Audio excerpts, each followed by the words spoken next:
Bonsoir ou bonjour, mesdames et messieurs du public de la Lime. Je suis très content de vous retrouver pour un 6e épisode du podcast Podmasque présenté par la Lime. Cette semaine, on reçoit Alexandre Jeté et Lauriane Rochon, deux personnes incroyables, des improvisateurs très intéressants qui ont une vision très intéressante de l'improvisation aussi. On va avoir une super belle discussion avec eux sur l'improvisation en général, mais aussi sur la vie et sur tout ce qui se passe dans notre beau monde trifluvien. Donc, je suis très content que vous ayez cliqué sur le lien pour voir ce podcast-là. N'hésitez pas à vous installer, à faire d'autres choses si vous voulez en écoutant le podcast. Il y a beaucoup de monde qui font ça en faisant la cuisine, le lavage, n'importe quoi. Mettez-vous un écouteur, écoutez ça, c'est très intéressant. Je vous invite aussi à commenter si vous avez des questions, si vous avez des commentaires. On va participer avec vous. Donc, amusez-vous beaucoup, c'est ça l'important. Ayez du plaisir à écouter notre beau podcast. Nous, on a du plaisir à le faire en tout cas. Et puis, on est avec Lauriane Rochon et Alexandre Jeté cette semaine. On va avoir bien du fun. Bon podcast. Alex, toi, côté création, y a-tu de quoi qui t'occupe? Oui. Autre, mettons, vu qu'il n'y a plus d'impro, tu fais de quoi? Je te dirais que mon temps est très occupé par le fait que je suis un papa. Fait que j'ai mon petit gars d'1 an et demi maintenant. Puis ma blonde Marie est aux études à temps plein. Là, fait que je suis beaucoup dans le rôle de monsieur papa. Le peu de temps que je le concentre beaucoup sur justement là, les streams politiques que je fais sur Twitch. Là, fait que c'est pas mal ça qui me garde occupé au niveau lecture, création. Ça me fait sortir mes blagues et mon envie de parler puis de monologuer à des gens. Ça sort tout par là pas mal mon envie d'être expressif, mettons. Nice. Pour toi, Lauriane, côté création, qu'est-ce qui se passe dans ta vie?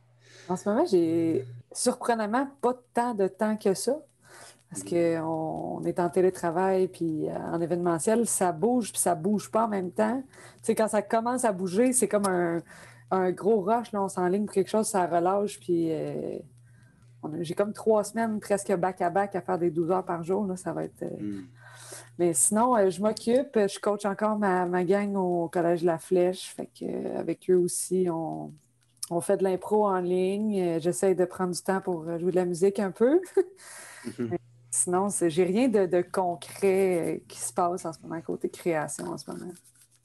Vous faites encore de l'impro au Collège de la Flèche en ligne, vous autres? Oui, en fait, on n'a jamais arrêté. J'ai commencé ma saison normalement à fin août, début septembre.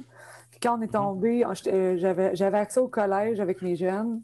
On faisait de l'impro avec des masques, puis on essayait de rester le plus à distance possible. Puis quand on est tombé en zone orange, puis après ça, en zone rouge, j'ai eu l'autorisation de continuer en Zoom. Fait que depuis fin octobre, début novembre, on est en Zoom, puis on n'a jamais arrêté.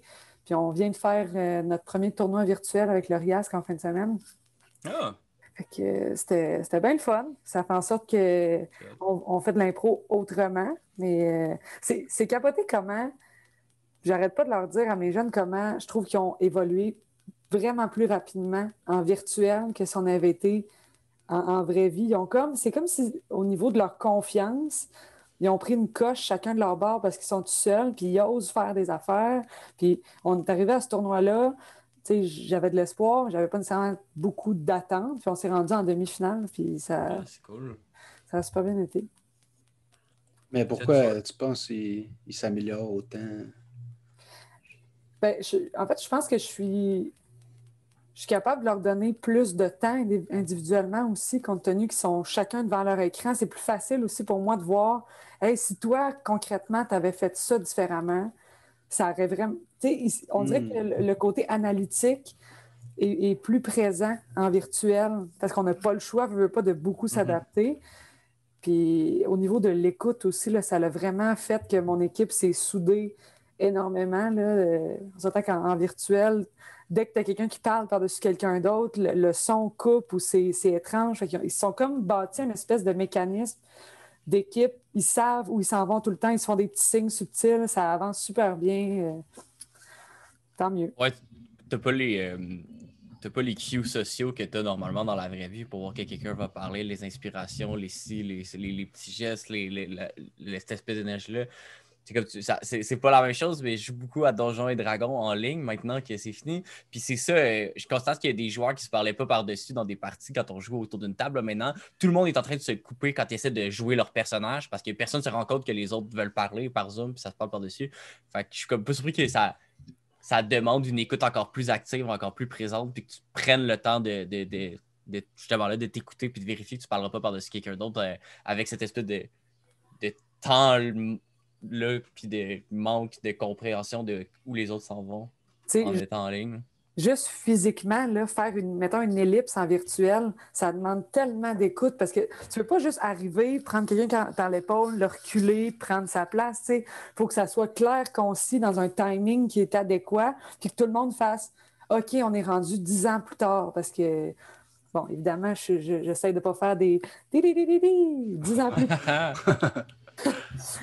Mais ouais, ça oblige tous les procédés à passer par l'écriture. Tu es obligé de passer par tes mots puis ce que tu dis pour faire comprendre où tu t'en vas plutôt que d'utiliser des petits raccourcis comme tu dis, là, des bouger, tirer l'autre, l'amener puis lui faire sentir que. Ouais, la clarté est vraiment importante. Autant, c'est peut-être ça que ça va amener. Ceux qui en ont fait beaucoup en virtuel, ils vont peut-être arriver en vrai et être ultra clairs. Puis ça va juste être bon, là, parce que la clarté peut toujours en avoir plus. Mais c'est vrai que moi aussi, je l'ai fait un peu en Zoom de l'impro. Puis c'est ça, là, si t'es pas clair, tout le monde comprend rien. Puis ça paraît. Là. Tu peux pas juste te dire, OK, je vais le suivre. Et il a l'air de savoir ce qui s'en va parce que tu peux pas le suivre tant que ça. Tout ce qui est jeu avec la caméra aussi, ça devient quelque chose. On dirait que tu brises constamment le mur avec les gens. T'sais, hier, j'avais une joueuse qui. Bon, c'était un thème en lien avec le virtuel, mais elle s'est mise à jouer avec sa caméra comme si elle cherchait quelque chose dedans. Mais c'est devenu super intéressant physiquement parce qu'elle était à 2 pouces de sa caméra, fait qu'on y voyait le nez. Mais c'était vraiment très fun. Fait que vous avez du fun, là, parce que, mettons, comme. Je sais que mettons, nous à 705, on faisait ça là, la même chose avec des masques, puis on avait des visières, puis on essayait de gérer dans l'espace. Puis quand on est tombé en zone rouge, puis tout ça, ben là, il a fallu arrêter. Puis le Cégep nous avait donné la permission pour ça de continuer à faire des ateliers par Zoom. Puis on avait demandé à nos joueurs, puis les jeunes, ça les intéressait pas, puis ils avaient préféré pas en faire. Puis je dois avouer que j'ai cette conception-là aussi qui est comme l'impro par Zoom, ça se fait pas vraiment, puis c'est pas intéressant, puis qui est que justement, les gens vont se couper, puis il manque quelque chose qui fait que ça va être plaisant puis le fun à faire. Mais tu dirais que vous trouvez votre plaisir quand même là-dedans. Oui, puis tu sais, moi, j'avais une équipe de 8 joueurs en commençant en septembre. J'en ai 6 qui ont embarqué dans la version virtuelle, ce qui est quand genre presque l'entièreté de mon équipe. Puis ils sont là, ils sont dévoués, ils sont là tout le temps. Bon, il faut dire aussi que c'est leur seule activité sociale légale en ce moment, là. Mais moi, l'approche que j'ai prise, c'était beaucoup aussi, regardez, c'est soit ça ou on n'en fait pas. Moi ça ne me dérange pas, je suis là pour vous au final, tu sais. Mais on peut voir ça comme si c'est, comme tu dis, c'est pas de la vraie impro, pourquoi on ferait ça, tu sais. Ça ressemble pas à ce qu'on cherche. Ou on peut se dire, on peut profiter de cette fenêtre-là pour analyser des trucs différents, essayer des nouveaux concepts, s'adapter. Puis, j'essaie beaucoup de faire de mes joueurs des joueurs d'impro de qualité, qui savent bien faire de l'impro, mais qui ont aussi un esprit analytique pertinent, qui sont capables de regarder un match de la LNI là, sur Internet et faire « Ah, ça, c'était cool, mais il aurait pu faire ça différemment. » Puis après ça, j'ai l'impression que ça crée des joueurs sur un banc qui sont capables de voir encore plus ce qu'ils peuvent amener de pertinent en faisant une troisième entrée ou en venant juste faire un push à des joueurs qui sont déjà sur le banc. Puis heureusement, ils ont embarqué. Mais c'est sûr que leur première réaction était la même que ta gang de faire « Ben là, on va-tu être capable? » Puis moi non plus, là, au début, j'étais comme « Je sais pas, honnêtement. J'en ai aucune idée. » Puis j'ai commencé un peu en faisant des solos, des conférences. Puis on est rendu qu'on fait des doublages américains, puis des trucs de sauter, là, puis ça marche super bien. C'est intéressant. C'est vraiment cool. Mais moi aussi, je pense que tout le monde, au début, on s'est dit, OK, bon, tant que la COVID, on ne fera pas d'impro.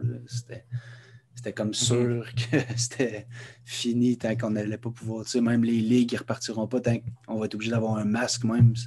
C'est vraiment moins intéressant d'être en vrai avec un masque à 2 mètres. Tu sais, ça nous le tente pas tant. Tu sais.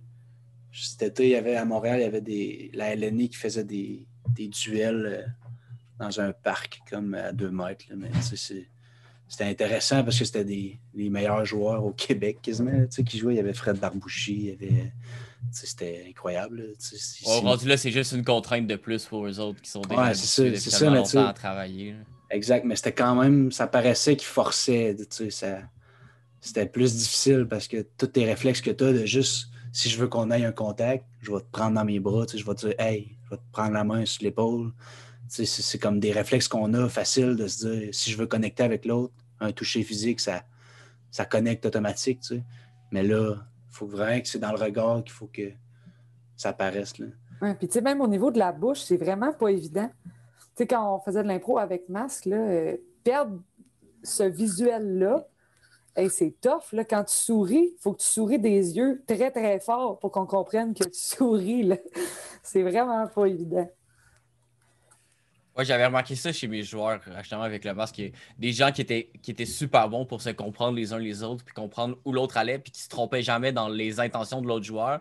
Tout d'un coup, avait l'impression que son personnage avait parlé de façon sarcastique quand il était comme profondément sincère. Puis comme on perdait les différents degrés de qu'est-ce qu'il voulait dire par là. Est-ce que tu peux pas faire un sourire en coin pour montrer que comme t'es un peu baveux quand tu le dis. Puis fait que tu perds beaucoup de l'émotion dans le visage en ayant juste. Le haut comme ça. C'est là qu'on se rend compte à quel point on est pro, étant donné qu'on n'a pas des repères de placer, puis qu'on sait pas du tout où on s'en va, puis qu'on fait juste comme improviser, hein, puis d'y aller. À quel point on a développé 1001 trucs pour essayer de se comprendre, malgré le fait qu'il n'y ait pas de ligne directrice, qui repose beaucoup sur autre chose que les mots qu'on dit. J'ai l'impression que même on se rend compte de l'importance que de jouer avec des gens qu'on connaît ou des gens avec qui on joue depuis longtemps, ça a vraiment un impact différent. T'sais, moi, j'ai la chance d'avoir la même gang qui était là avec moi l'année passée. Au-delà de ne pas avoir reparti à zéro, j'ai juste buildé sur ce qu'il y avait déjà. Puis eux, il y avait déjà une connexion. Donc pour eux, c'est un peu, on l'a vu beaucoup en tournoi. Dès que tu pognes une autre équipe, justement, tous ces réflexes-là que, comme tu dis, tu as appris à comprendre, à prévoir, mais là, tu les as plus. Puis ça devient difficile de saisir où la patente s'en va. Là. Je pense que c'est ça qui rend les mixtes aussi plus difficiles pour beaucoup de joueurs qui jouent dans des ligues autres que, mettons, des petites ligues comme la Lime où tout le monde se connaît, où tu te retrouves à soit jouer avec comme tes amis avec qui tu joues constamment, puis tu connais leur cue, tu connais leur façon de jouer, puis où ils s'en vont, puis jouer avec des gens que tu connais moins, puis que t'arrives pas à décrypter vers quoi ils s'en vont quand ils, quand ils parlent, quand ils jouent, quand ils bougent. Mm-hmm. Ce qui rend ça plus touché, tu sais. Surtout qu'à la Lime, on dirait qu'on a comme une direction que tout le monde essaie de suivre, comme ou que, je sais pas, c'est peut-être dû au fait qu'on a tout appris, la plupart, on a appris l'impro à Trois-Rivières, mais mettons un joueur comme toi, Alex, qui est arrivé l'année passée, qui n'avait pas ces bases-là. Je sais pas comment tu as vécu ça, peut-être tu peux nous en parler un peu. Ouais. Ben, ça a été drôle parce que ça a été comme un mix de. Ouais, vous avez pas nécessairement les mêmes, la même vision, la même façon de passer de A à B, ou comme on n'ira pas nécessairement à la même destination. Mais en même temps, la Lime, c'est une ligue qui est super généreuse. Puis comme c'est tellement une ligue d'amis, mais pas une ligue d'amis fermée qui est pas prête à ce que les autres arrivent. Au contraire, tu sais, comme le camp de la Lime, mettons, c'est le camp d'impro que j'ai fait dans ma vie où les gens ont été le plus doux puis gentils. C'est la première fois que les capitaines venaient me voir back-à-back pour être juste comme hey, salut, c'est toi, Alexandre, salut, moi c'est un tel, puis que tout le monde se présentait puis était fin. Puis ça a été ça dès le départ dans la ligue aussi. Fait que même si j'avais pas les mêmes repères, mettons, que la plupart de la ligue, les gens sont tellement généreux sur le jeu puis sont tellement prêts à t'amener dans leur direction ou à suivre la direction où toi tu t'en vas que ça a été quand même facile d'arriver à avoir ces mêmes repères-là ou même de juste les échanger puis d'arriver à construire ensemble. Fait que ça a été... fait que ça n'a pas été du tout difficile de s'adapter au style de jeu de la région ou peu importe parce que c'était juste comme « Ah, viens, on va se prendre par la main puis on va avoir du fun. » Moi, j'étais vraiment fier quand j'ai commencé à faire un cours en ligne d'impro avec le théâtre. Je ne sais plus trop comment ça s'appelle, mais le LNI, dans le fond, il donne des cours. Puis là, j'en fais un en ligne en ce moment. Puis quand j'ai dit que je venais de Trois-Rivières, le prof il a fait c'est une bonne région pour l'impro Trois-Rivières. J'étais genre yes! J'étais vraiment content, là, tu sais, c'est hot. Mais c'est vrai que moi, j'avais vraiment trouvé ça cool que, mettons, ton arrivée où à chaque fois qu'on va en tournoi, on voit des nouvelles affaires, tu sais, de juste voir une vision extérieure qui nous fait nous poser des questions sur nous, comment on fait l'impro, tu sais. Tu sais, on arrive en tournoi, des fois, on se fait démolir, puis on est comme ouais, mais est-ce que c'est nous autres qui fait de quoi de mal ou est-ce que parce qu'on est capable, on fait des super bonnes impros, mais on dirait que des fois, ça ne fit pas ou il y a comme quelque chose qui. J'ai de la misère à mettre des mots dessus. Là. Je dis des phrases qui n'ont pas tant de sens, là, mais je pense que vous Non, mais comprenez un peu ce je que je comprends veux ce que tu veux dire. dire, surtout plus on s'éloigne de. Je trouve que plus on s'éloigne de Montréal puis de Québec, puis qu'on se dirige vers les villes plus en région, puis plus on s'éloigne un peu de cette. Ben, je veux dire, la culture de comme gagner en impro puis de performance, c'est sûr, est comme rendue assez répandue un peu partout. Mais je trouve que plus on se rapproche de Montréal puis de Québec, plus c'est des gens qui vont jouer pour des écoles que ils vont avoir comme des dynasties d'impro, puis des gros noms, puis ils ont eu des joueurs à la Pierre-Luc Funk qui ont joué pour eux, puis comme tu rentres dans leur salle de spectacle, puis ils ont des bannières avec les noms des grands joueurs rendus dans la LNI sur le mur, puis il y a comme une espèce de d'être grandiose et grand, puis ça devient un peu démesuré. Fait que les joueurs viennent un peu à jouer dans une optique de comment je dirais ça, ils veulent, ils veulent performer, ils veulent bien paraître, ils veulent montrer qu'ils ont leur place, ils veulent puncher puis être drôle. Puis comme, il y a un style précis d'impro qui est enseigné de génération en génération de coachs qui montrent à puncher comme un. Puis ce qui fait que comme, on se perd un peu dans cette comme, identité-là qui reste la même comme d'équipe en équipe, puis dans le même espèce d'objectif de performer puis d'être drôle. Puis plus on s'éloigne, plus on trouve, je trouve, pour ayant comme coach à Saint-Ia, puis ayant fait des rias, des choses comme ça, sans parler de niveau de quoi que ce soit, plus on s'éloigne, puis plus je trouve que les jeunes font de l'impro pour le fun de faire de l'impro, parce que ça les fait triper. Tu sais, check, moi, quand je jouais dans la Liche, mettons, je me trouvais tellement plus nice que le Riasque parce que comme on allait là, puis on repartait avec la coupe, puis on gagnait, puis on était genre, oh, on est tellement bon. Mais au final, ces gens-là, eux, ils arrivaient dans la fin de semaine, puis juste, ils tripaient entre eux, ils allaient voir les matchs. Genre, tu te ramasses avec 50-60 personnes qui regardent ton match de pas série de juste samedi à 4 h de l'après-midi. Les gens, ils chillent pas dans leur local en se foutant des autres. Ils sont pas là pour shiner puis être les meilleurs. Ils sont là pour triper, avoir du fun, inventer. Puis s'ils font des impros qui sont pas esthétiquement parfaites, ils s'en foutent parce qu'eux, ils ont trouvé ça drôle de jouer des escargots. Genre. Fait que ça, Ouais. c'est sûr que. Puis je trouve qu'il y a un peu cette dynamique-là aussi quand j'arrive à Trois-Rivières. Puis tu sais, veux pas, j'arrive au milieu de tous les changements qu'il y a dans la lime avec le vote, puis la formule, puis tout ça. Là.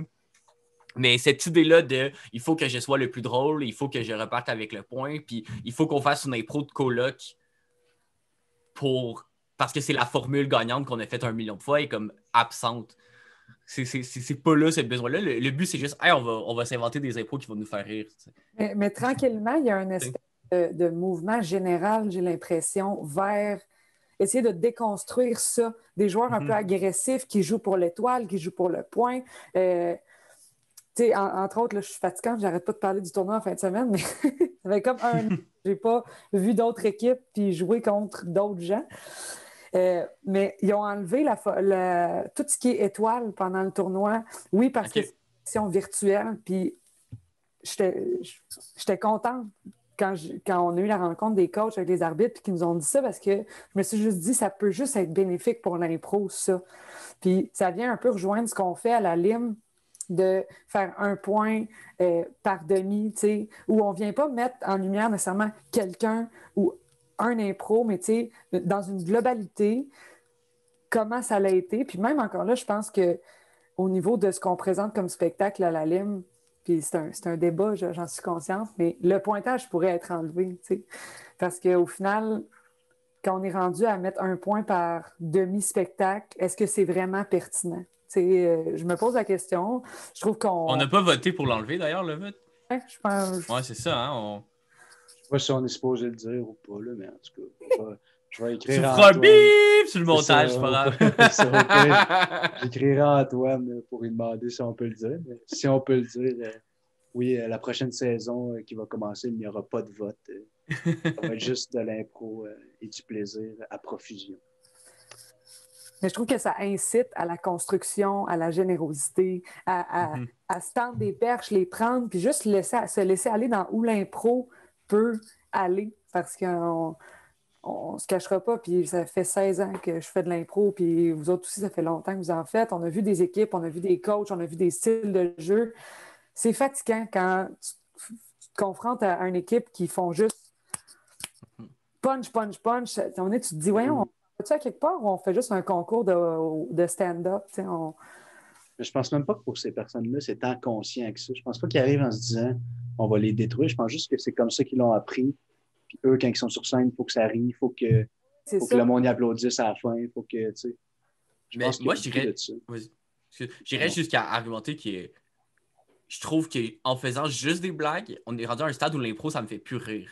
Parce que une bonne blague, c'est une blague qui va avoir un contexte, tu sais, il va avoir une histoire derrière, il va avoir quelque chose qui va avoir été construit, puis tu vas aller faire une blague sur ce qui a été mis en place. Si tout ce que tu fais, c'est de sortir des blagues un peu absurdes, un peu niaiseuses, que tu as passé dans ta douche, genre, puis là, je vais dire un pingouin avec un chapeau, puis tout le monde va crier dans la salle, genre, on perd un peu l'essence de ce qui est le théâtre improvisé, parce que c'est ce que c'est au bout du compte, tu sais. Puis ça devient juste un concours de culte de personnalité, de c'est qui va arriver à dropper la phrase la plus random, puis la plus drôle hors contexte. Puis on perd toute la minutie de la construction, puis de l'impro autour, puis de l'histoire, puis de comme, tu sais, ça reste du théâtre improvisé. On veut voir quelque chose qui arrive, on veut pas juste voir quelqu'un qui est capable de dire des mots drôles qui est collé bout à bout, tu sais. Ouais. Sinon, j'irais voir une soirée d'humour rendu là. Ouais, c'est ça, exact. Puis c'est ça, mais même dans l'humour, ils construisent des setups avant d'amener leur punch puis de faire de leur blague. C'est vraiment pas tout le monde qui fait juste punching hors de sortie de nulle part. Là. Tu fais juste des punches, c'est mauvais. C'est ça. C'était son chien.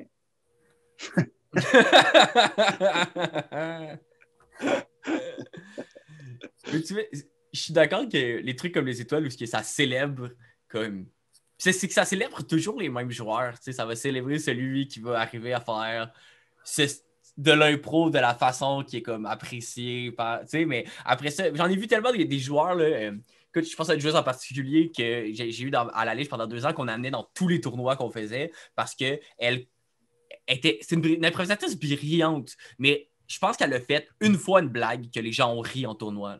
Mais elle faisait pas des blagues, c'est pas ça qu'elle faisait. Elle était pas là pour puncher, puis elle gagnait jamais de prix, elle gagnait jamais rien, mais elle était toujours pertinente, toujours juste, toujours présente. Quand elle avait des deuxièmes rôles, elle faisait des trucs, elle était impliquée, elle relançait les autres, super généreuse, puis pour moi, c'est une des meilleures joueuses que j'ai coachées, mais ça passe toujours dans le beurre. Fait qu'elle, au final, alors, j'ai déjà eu des conversations où elle était désespérée, puis elle voulait plus faire d'impro, vraiment, parce qu'elle était genre, ouais, mais je suis pas bonne. Je dis, de quoi c'est pas bonne? Mais je gagne jamais des prix, je gagne jamais d'étoiles, je suis jamais comme reconnu. Je suis comme, ouais, mais t'es super bonne, c'est juste que c'est plate.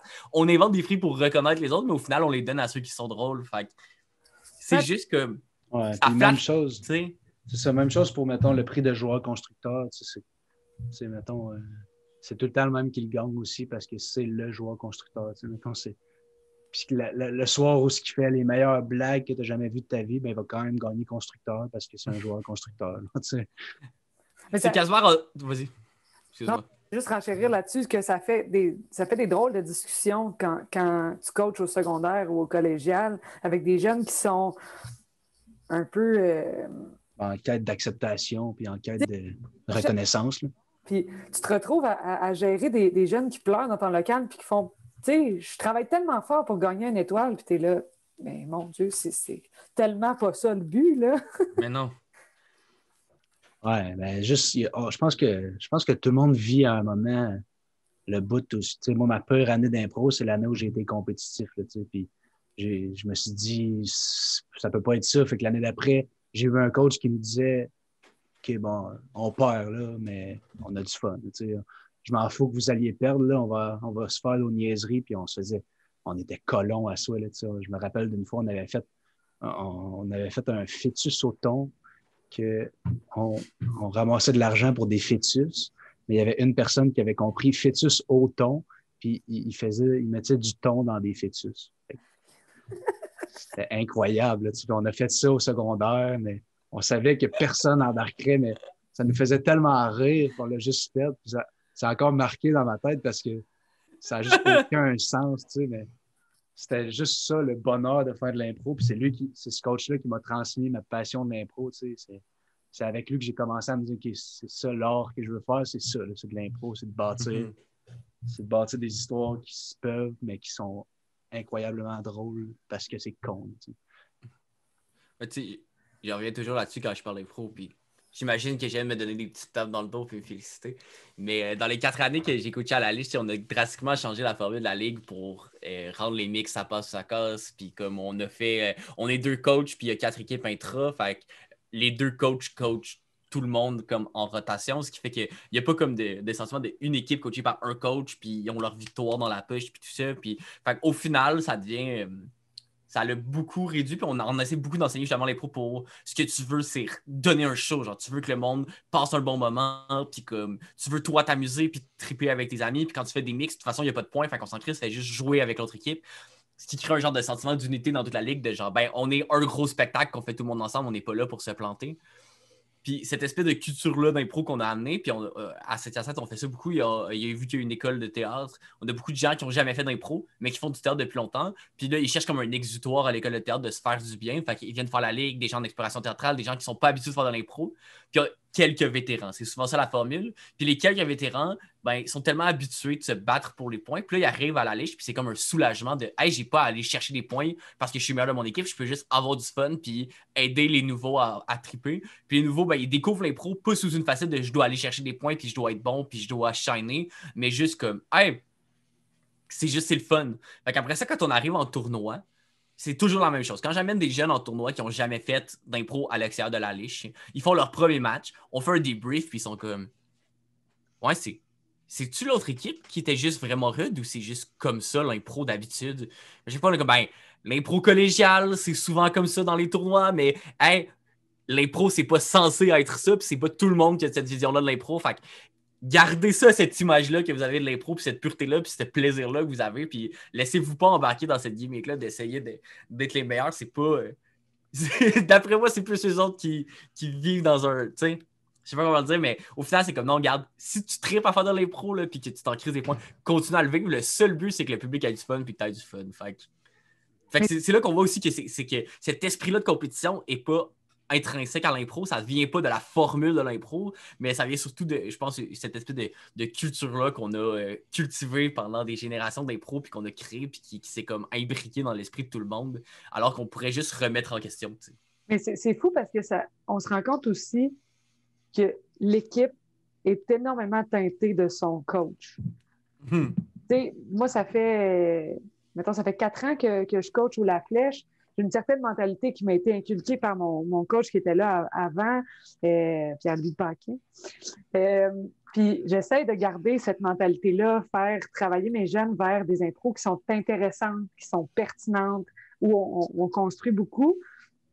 Mais tu sais, si demain matin, un autre coach prenait ma place, même si ce que mes jeunes ont, mettons, comme mentalité de l'impro, si un coach rentrait avec la mentalité que tu expliquais, il viendrait comme changer l'équipe au complet. Fait que je trouve ça intéressant aussi, d'où l'importance, je pense, de faire former nos jeunes, de leur faire voir plein d'impros, d'aller voir des spectacles différents, parce que eux vont se construire une tête précise aussi en fonction de ce qu'ils ont vécu. Puis ça fait des joueurs qui sont polyvalents aussi, veut pas, qui sont capables de se débrouiller avec quelqu'un en mix qui est, bon, plus puncher, plus agressif, puis qui va pas se laisser comme taper sa tête, mais qui va prendre ce qu'il y a à prendre de ce joueur-là pour essayer de faire briller en brillant et vice-versa. Tu sais. Je pense que les coachs ont cette responsabilité-là aussi de faire que ce que tu vas enseigner à tes jeunes du secondaire, du collégial ou même du primaire dans certains cas, tu sais, faut pas oublier, pour beaucoup, leur coach d'impro, c'est comme un modèle, c'est une figure sur laquelle ils peuvent s'appuyer, puis faire confiance, puis pour qu'ils aient du respect, puis ils veulent ressembler à ça, puis comme ils écoutent ce qu'on dit, genre ils écoutent vraiment plus qu'on veut penser qu'à ce qu'on dit. Fait qu'on a ce devoir-là, je pense, de leur donner une vision de l'impro qui est positive, puis qui est plaisante, puis qui vont faire qu'ils vont s'épanouir en tant que personne aussi, parce que à un moment donné, l'impro, ça va se finir. Il n'y a pas grand monde qui font de l'impro toute leur vie. À un moment donné, tu arrives à un point, tu es comme, ben, je vais raccrocher mes jogging, puis je vais continuer la vie. Puis ce que tu as envie, c'est que ces gens-là, quand ils vont être des adultes, puis ils vont faire, ben, je vais arrêter l'impro, qui gardent des bons souvenirs, mais qui gardent aussi tout ce que ça va avoir pu leur apporter de bénéfique, puis de positif, l'impro, puis qui en ressentent en étant des bonnes personnes qui ont grandi de ça, puis qui ont eu des belles expériences. Fait que je pense qu'on porte ça. Fait que c'est important de laisser un peu de côté notre ego de coach qui a peut-être des fois envie d'aller chercher des points, puis de performer, puis de gagner des trophées, puis de voir un peu plus loin que ça, puis de comme, ben, moi j'ai du recul, c'est pas moi qui est en train de faire les blagues, puis qui est en train de comme recevoir cette attention-là. Fait que essayer de ramener les jeunes vers comme justement là, la gang, puis le plaisir, puis l'art, puis on improvise, puis on invente, puis c'est ça qui est plaisant bien avant les trophées, puis les applaudissements. Puis, là-dessus, je dirais aussi que moi, ça m'arrive beaucoup depuis les dernières années d'avoir un impact sur leur vie privée aussi. On dirait qu'on est vraiment vulnérable dans l'impro, puis on se met à nu, que souvent, ça met des contextes où on a tendance à se parler d'affaires qu'on ne parle pas nécessairement à d'autres gens, des confidences. Moi, je vais dire, j'ai du plaisir, mais on s'entend là, le mot plaisir, là, mais à avoir un impact sur l'évolution de jeunes adultes qui commencent dans une vie d'adulte. Mm-hmm. D'avoir l'impression que j'ai un impact sur leur parcours de vie aussi. Oui.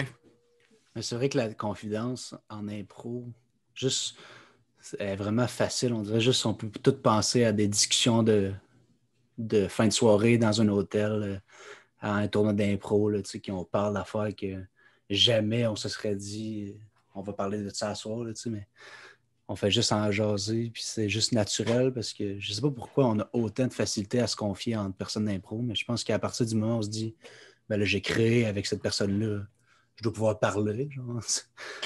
D'après moi, c'est un peu ça. On se met un peu à nu sur une scène où on se met en avant d'un groupe de personnes qui écoutent les mots qu'on dit, puis on n'a pas de filet, on n'a pas rien, on n'a rien préparé, puis il faut juste comme, se faire confiance puis aller ensemble. Fait que ça crée des liens, veut pas, de se pitcher dans le vide comme ça, soir après soir, avec les mêmes personnes. Ah, exact. On est rendu dans un petit creux de vague, donc là, je pars avec mes questions préparées d'avance. Avant, tout va bien? Est-ce que vous avez des questions? Est-ce que vous voulez parler de quelque chose? Est-ce que vous êtes bien dans vos vies? Tout baigne. Tout baigne, parfait. Moi, j'ai envie qu'on parle on parle souvent de qu'est-ce qu'on aime, qu'est-ce qui est le fun, mais j'ai envie qu'on parle de qu'est-ce qui est difficile en improvisation pour vous. C'est quoi les moments où on se dit ouf, c'était tough, ou qu'on se dit C'est une bonne question. Ouais, c'est une bonne question. Moi aussi, je me suis demandé ça, puis je me suis dit, ça serait intéressant d'en parler. J'y ai pas tant pensé moi-même, parce que je me suis dit qu'on allait penser à voix haute tous ensemble. Donc, Je peux peut-être commencer avec un point dont on parle de plus en plus, mais faire de l'impro comme fille, c'est quelque chose qui est complexe, on dirait qu'on a une pression de plus que bien des joueurs masculins, juste parce qu'il n'y a pas énormément de joueuses. Je ne sais pas, il y a comme une espèce on dirait que les gars, il y a toujours une facilité, il y a quelque chose qui est plus présent. Moi, en tout cas, personnellement, j'ai eu cette difficulté-là à m'intégrer puis à faire comme, hey, je suis bonne, puis tu sais, je suis pas bonne pour une fille, je suis bonne pour une joueuse dans un contexte de joueur-joueuse. Tu sais, j'ai pas à me comparer. Puis on a eu une discussion l'année passée. Voyons, j'ai un blanc. Pas grave. Où je me disais, est-ce que c'est pertinent d'avoir un joueur du tournoi et une joueuse du tournoi? Pourquoi c'est pas juste le joueur-euse du tournoi? Tu sais, on dirait que dans ma tête, ça a toujours fait très peu de sens qu'on divise les deux. Puis, étant une fille qui est quand même assez masculine, j'étais comme, je suis une fille, mais je joue comme des gars, on dirait. Je sais comme pas trop où me placer. Pour moi, c'est ça qui a été difficile beaucoup, au-delà de me sentir bien en impro, puis sentir que je suis à ma place, puis prendre la place que j'ai envie de prendre. Le fait que je suis une joueuse et non un joueur, ça a toujours été quelque chose qui était très présent dans l'impro pour moi. Je pense pas que tu es la seule. D'après moi, de ce qu'on entend, toutes les filles, il y a cette pression-là les gars, on dirait que, en tout cas, moi, les premières fois que j'entendais ça, je comprenais quasiment pas parce on dirait que c'est pas, je veux le dire comme faux, là, parce que je veux pas me mettre les pieds dans la bouche, là, mais on dirait que pour les gars, on pense pas à, on dirait que je me suis lancé sur une, sur une discussion que, c'est ça, là, je me sens glissé, mais on dirait que, c'est ça, en tout cas, pour ma part, on dirait que c'était peut-être par manque d'écoute ou par manque de, j'étais trop jeune ou par manque de maturité ou quelque chose, mais on dirait que toute la jeunesse, quand j'ai joué, j'ai juste 21 ans, genre j'ai 20 ans, en fait. Là. Je suis tellement jeune, c'est fou.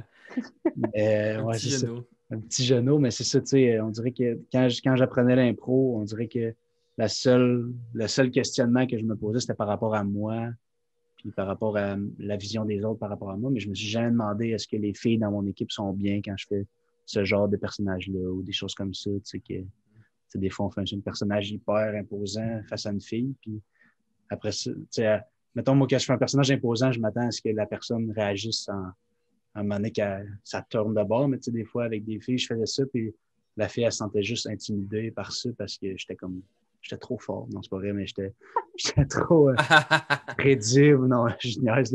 J'étais trop, justement, c'était comme, il y avait comme une pression que je mettais en me mettant imposant, puis il n'y avait pas le switch. Fait que là, je me sentais super mal après, mais je me suis jamais dit, mettons, je me suis jamais dit, pourquoi elle se sent mal, cette personne-là, de virer de bord ou quelque chose comme ça. Tu sais, que la culture, elle change tranquillement. Tu sais. De plus en plus, dans ce que je vois, on essaye de faire la dissociation joueur-joueuse. On est très sensible à ça. En fin de semaine, au tournoi, il n'y a jamais eu de question de pénalité, entre autres, par rapport au nombre de joueurs masculins et féminins. Minimum de 2 par équipe, mettons, là, comme c'est classique de le faire. Parce que là, on nous a dit, guys, on a des joueurs trans dans le tournoi. Fait on est qui, nous, pour dire que vous faites partie de tel genre, puis dire, ah ben vous avez physiquement d'apparence 2 gars, 4 filles, fait que c'est pas assez, tu sais. Mais je trouve ça intéressant parce que j'ai l'impression que ça va changer peut-être tranquillement cette mentalité-là, puis que de plus en plus, on s'en vient vers une équité en impro de joueurs-joueuses, puis que je souhaite en tout cas que tranquillement, tout le monde se sente bien, puis qu'on ne fasse plus la distinction, puis qu'on n'ait plus des discours comme ça de filles qui font « Ouais, mais je suis une fille, je suis pas bonne. Ouais, puis je pense que c'est important. Je pense qu'une des affaires aussi qui se passe, c'est que les gens se sentent de moins en moins mal de parler d'un inconfort qu'ils ont vécu sur la scène. Mais tu sais, il y a un pré-MeToo puis il y a un post-MeToo pour ce qui est de la conscientisation face au féminisme puis aux enjeux de sexe puis d'identification de genre. T'sais. On l'a vu dans le milieu de l'impro puis avec tout ce qui est arrivé. Puis je pense que cette espèce de bouchon-là des agressions sexuelles a comme fait exploser la bouteille de tous les problèmes qu'il y avait de sexisme au sein du monde de l'impro, puis qui a donné comme une voix puis un souffle aux femmes en impro pour oser dire ce qui se passait, puis qu'on est collectivement en train de prendre conscience de tous les problèmes qu'on a dans cette culture-là d'impro, puis dans nos ligues, puis dans nos équipes, puis dans aussi ça, tu sais. Fait qu'enfin, comme les gens ont une voix, puis on écoute, puis on essaie d'être plus attentif. Puis c'est à tout plein de niveaux de la société, mais on peut le voir aussi en impro actuellement. Puis c'est tant mieux, là, il était temps qu'on aborde ce sujet-là. T'sais. Je me souviens d'avoir 14 ans, puis d'être comme « Ah, ben les filles sont juste moins drôles que les gars. » C'est comme ça, tu sais. Je check dans la ligue, puis les gars sont plus drôles que les filles. Alors qu'au final, c'est au niveau...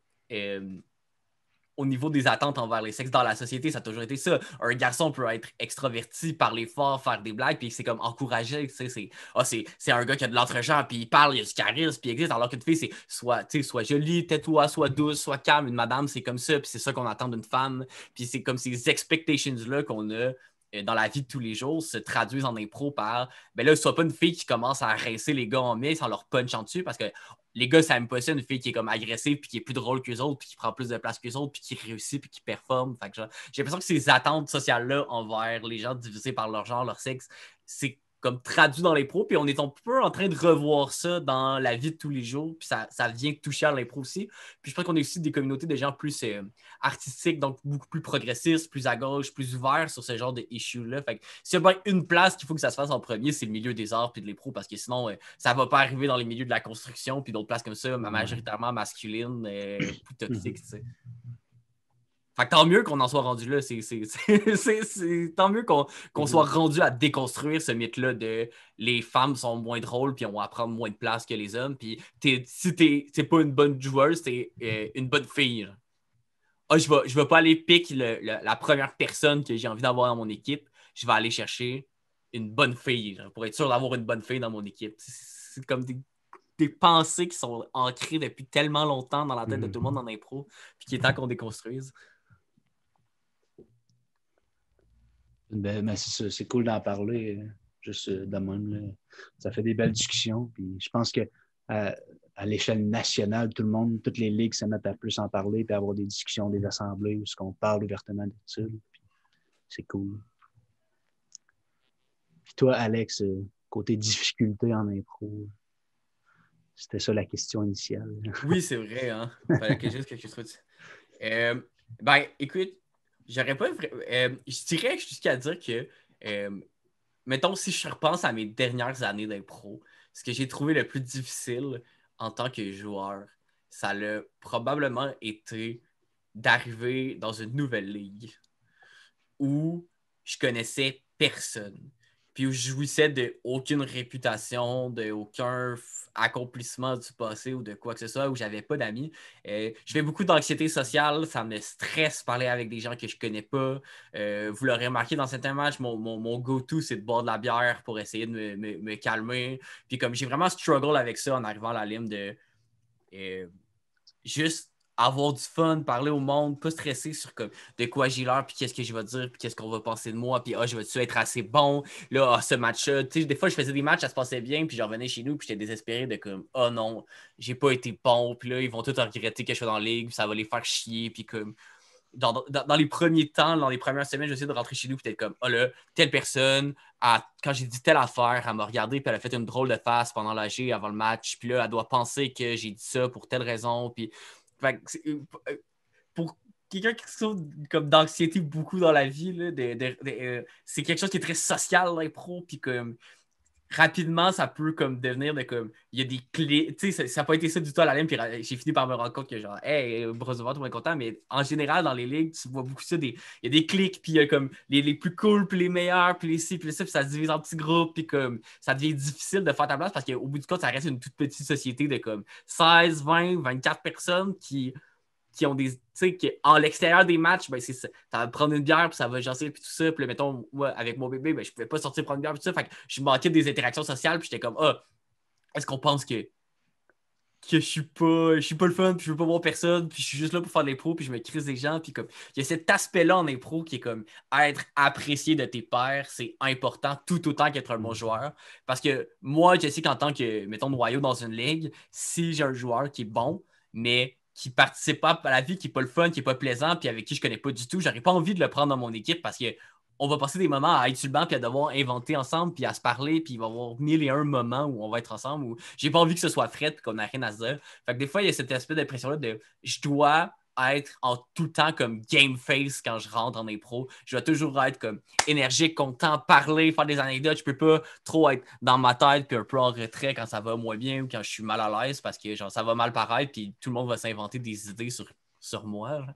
Fait que ça, en impro, je trouve ça quand même difficile de faire sa place quelque part où tu l'as pas encore fait. Puis là, c'est toujours le stress de devoir te prouver, montrer que t'es bon, montrer que t'es le fun, montrer que t'es comme hey, oubliez-moi pas prochaine saison, tu sais. Nice. Fait que ouais, ça, c'est quelque chose que je struggle plus, mettons.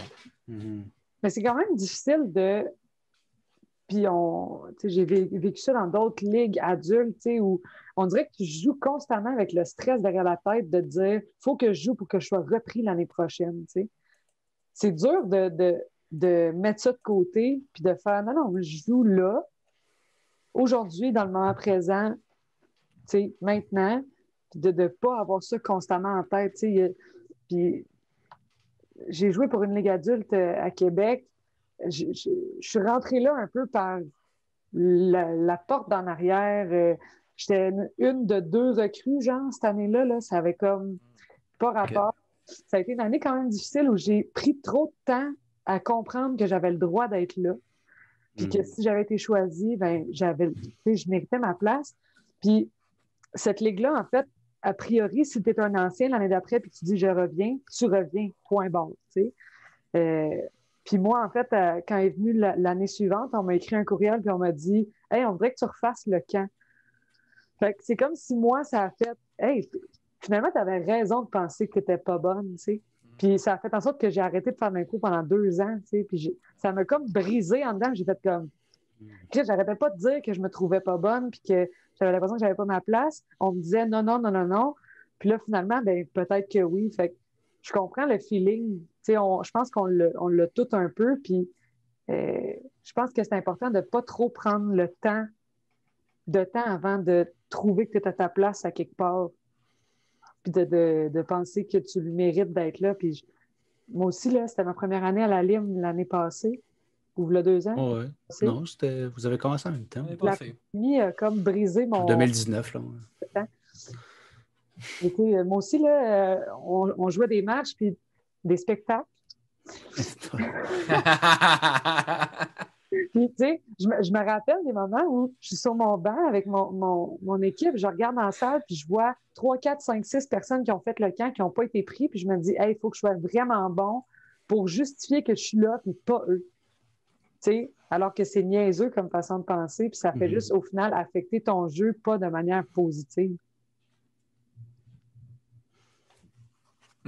C'est quoi? Les feelings-là qui sont renforcés en plus, quand on parle des prix individuels, puis d'étoiles, puis de pointage. On dirait que ça vient mettre une valeur métrique à quel point t'es bon ou pas. Fait que si t'as déjà ces craintes-là de est-ce que j'ai ma place, est-ce qu'on me trouve bon, est-ce qu'on trouve le fun, puis que, mettons, l'autre équipe te donne jamais d'étoiles, puis genre, ton équipe se fait toujours péter par 72 points, puis comme, que tout ça, au final, vient faire comme, hey, ben, mes craintes doivent être valides parce que les chiffres sont là pour montrer que ça se passe pas bien, tu sais. Alors que ça n'a peut-être aucun de rapport. Ouais, c'est ça. Mais Lauriane, quand tu as pris ta pause de 2 ans, c'est quoi qui t'a fait revenir à l'impro? J'ai changé de région. Moi, je viens de Québec. C'est ça. Fait que j'ai arrêté à Québec en 2011, je pense. Puis quand j'ai changé de région, je me suis revenue à Trois-Rivières. J'ai commencé au Collège La Flèche. Puis j'avais un ami en commun qui était là, puis qui a fait « Hey, toi, je le sais que tu fais de l'impro, puis c'est pas vrai que genre tu vas arrêter forever. Tu reviens. Fais le camp. » Lui, il était capitaine de cette équipe-là, du Climax, qui était le fond de cave dans ce temps-là. Puis en fait, je suis allée à la pratique à la première rencontre en faisant « Je sais pas, je suis clairement pas bonne, je suis clairement teintée de ce qui est arrivé dans les dernières années. » Puis Pierre-Louis, le coach du fond de cave à ce moment-là, j'ai juste fait comme... Dès la première pratique, il a fait « Non, toi, là, tu fais de l'impro et tu vas continuer d'en faire. » Puis direct en partant, il m'a nommé assistante capitaine. Ça m'a comme redonné un petit boost d'ego. J'ai fait... C'était pas... Je pense qu'il l'a bien placé, sa carte, à ce moment-là, pour faire... Toi, tu as besoin d'un gros band-aid, là, parce que tu as du potentiel, mais en ce moment, tu es brisé. Je vais te recoller un peu, là, puis je vais te coacher pour que ça aille bien. Mais si ça n'avait pas été de Charlot puis Pierre-Louis qui ont fait comme viens-t'en, on va te prendre par la main puis on te ramène dans cet univers-là, j'aurais sûrement jamais recommencé. Fait que c'est ça. Je pense que c'est des gens qui ont été marquants dans mon parcours puis qui ont fait en sorte que maintenant, je suis bien dans l'impro. Puis quand je joue des matchs, quand je coach, quand j'arbitre, je me sens à ma place puis j'ai l'impression que c'est là qu'il faut que je sois. C'est fou, sans retomber dans le coaching, c'est là qu'on voit encore un autre exemple d'à quel point du coaching, c'est genre 50% être bon pour coacher de l'impro, puis 50% pour être bon avec les êtres humains. C'est fou comment tu as une grosse job de...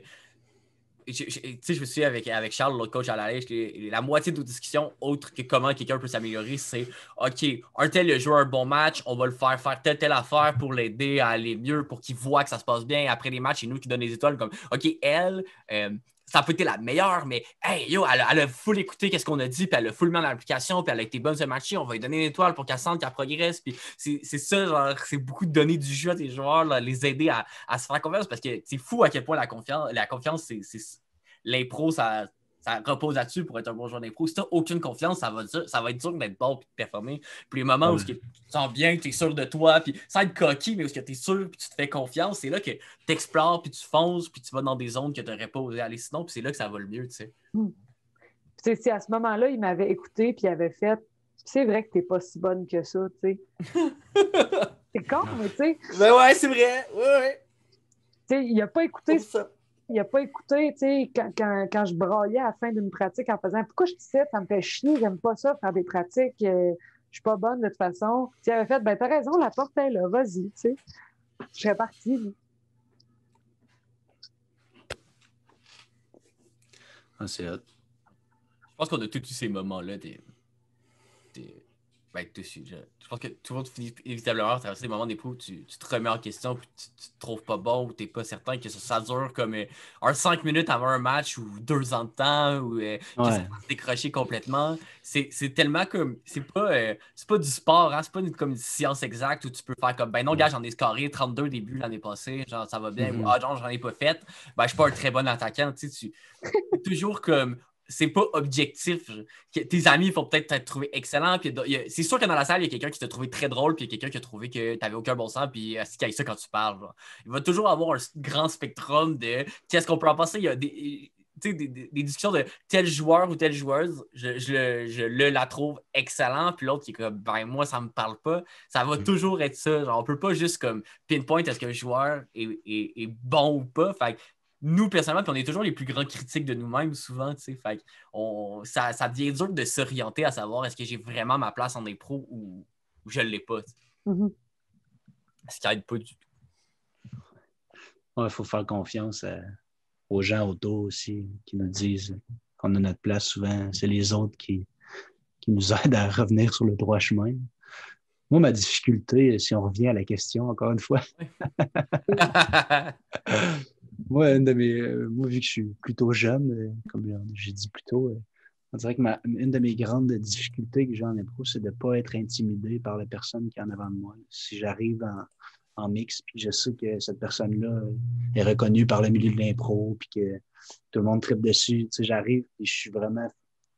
On dirait que je suis intimidé par... OK, il faut que je sois aussi bon que cette personne-là si on veut faire la meilleure impro possible, tu sais.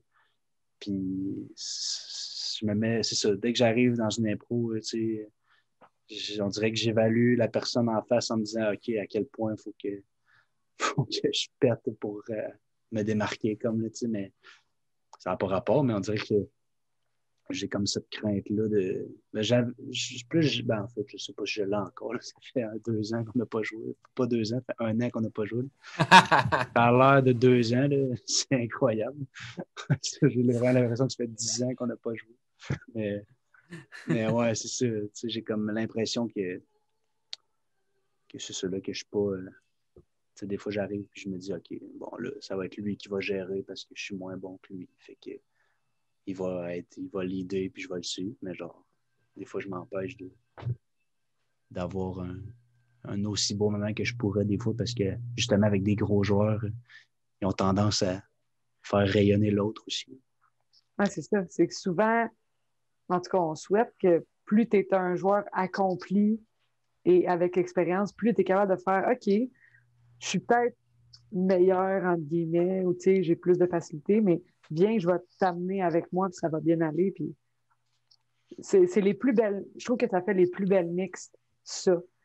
Mm-hmm. Tu sais, quand on est capable de vraiment amener l'autre avec nous, sans se réduire à un joueur de la LNI qui fait un mixte avec un joueur du secondaire, on s'entend, là. Il y a moyen de faire briller le jeune du secondaire. Il faut juste que tu te mettes dans la position où tu le fais shiner. Mm-hmm. C'est ce que c'est. Puis ils font souvent ça, là. C'est ça que j'ai. Pour avoir vu quand même plusieurs, là, c'est cool. C'est là que tu vois un vrai bon joueur d'impro, puis juste quelqu'un qui est drôle. un vrai bon joueur d'impro qui a une bonne attitude, il va prendre l'autre par la main, puis il va juste l'amener dans son univers où il va se laisser amener. Puis c'est autant un excellent joueur avec un joueur moins d'expérience que deux excellents joueurs. Deux excellents joueurs qui se rentrent dedans puis qui ne travaillent pas avec l'autre. Ça fait même pas tes si bonnes impros que ça. Ce qui est bon, c'est que ces joueurs-là, ils comprennent que c'est en se prenant par la main puis en s'amenant, en s'entraînant l'un l'autre que c'est là que ça crée puis que ça devient intéressant, tu sais. Mais je suis d'accord que c'est mes impros préférés. Là. Un vétéran, là, quelqu'un qui est bon, là, qui a 8 ans, 10 ans, 15 ans d'impro derrière la cravate, qui sait exactement quoi faire pour aller chercher un point, mais qui est avec quelqu'un qui est dans ses premières années d'impro, puis il fait juste lui donner des perches, lui donner du jus, l'alimenter, puis qui est là pour lui, puis qui l'amène quelque part. C'est tellement genre... Je sais pas, c'est gratifiant, c'est le fun, c'est beau, c'est comme... Ah, tu vois, ça m'intéresse. Ça m'intéresse pas deux gros punchers qui s'envoient des grosses blagues, ça me rejoint pas, mais deux personnes qui vivent de quoi, puis...